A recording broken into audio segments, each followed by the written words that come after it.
early morning. It's beautiful out here. We're getting ready to get started. What are you thinking?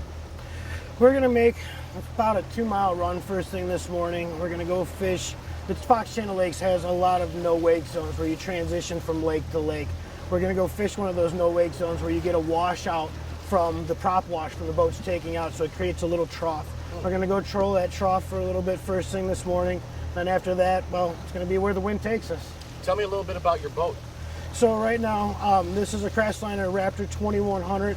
I get this boat every year. I'm sponsored through Crestliner and Brunswick Motor Corp and Liberty Marine Center. So you've got the Raptor 2100. My electronics that I run are Lowrance Electronics, all touch screens. I run the Motor Guide XI5 on the bow that is networked to all of the electronics on the boat. So what I mean by networked is this graph can read the transducer that's on the trolling motor or the one that's on the back of the boat.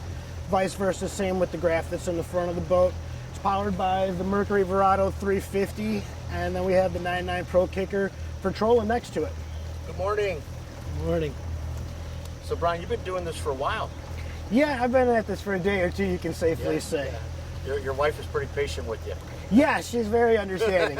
In order to be able to do the things that we do, you've got to have the support network at home. Your wife's got to understand that there's going to be days, and no, forget days, there's going to be weeks on end where you're truly not home. Yeah. And so my wife's very understanding. She's been with me for a long time. She was with me back when I used to travel a lot.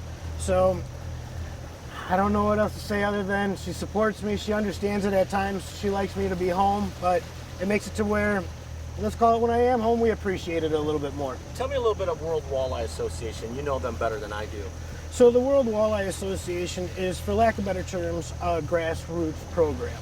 It's a local tournament series here on the Fox Channel Lakes. Let's call it the Fox Channel Lakes, the series has over the years gone up, down, let's call it due to the economy. At the end of the day, this is a very expensive hobby to get into. Yeah. Depending on the boat that you get and all the setup and all the gear. So it's one of those that when the economy's good, tournament fishing's good. When the economy's bad, it's a little bit tougher, a little bit rough because people just don't have the disposable income. Tell me about some of your sponsors that you have. So my sponsors that I have, like I stated earlier, I'm with Liberty Marine Center, which is who provides the Crestliner boat. You have Mercury Outboards. Is Liberty in this area? Liberty Marine is in Grays Lake, Illinois. Okay, great. So they're in northern Illinois here. We sell Crestliner boats powered by Mercury Outboards.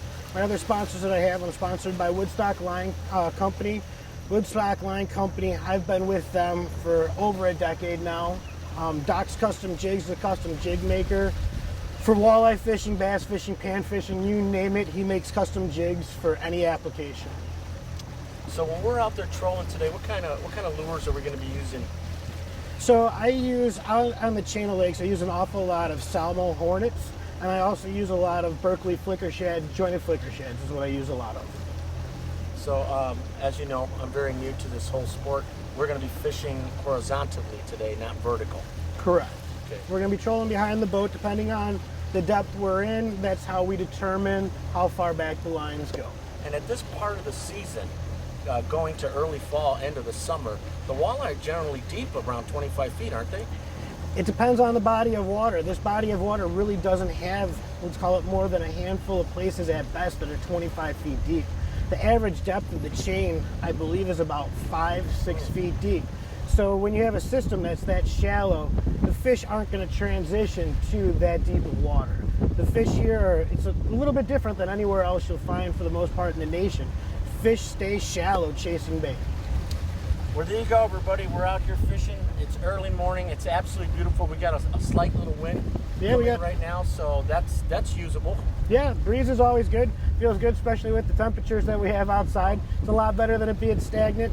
Looking at the clouds right now, we might get a little bit of rain a little later on, so hopefully the fish have got the chew on and we'll get some good bites first thing this morning.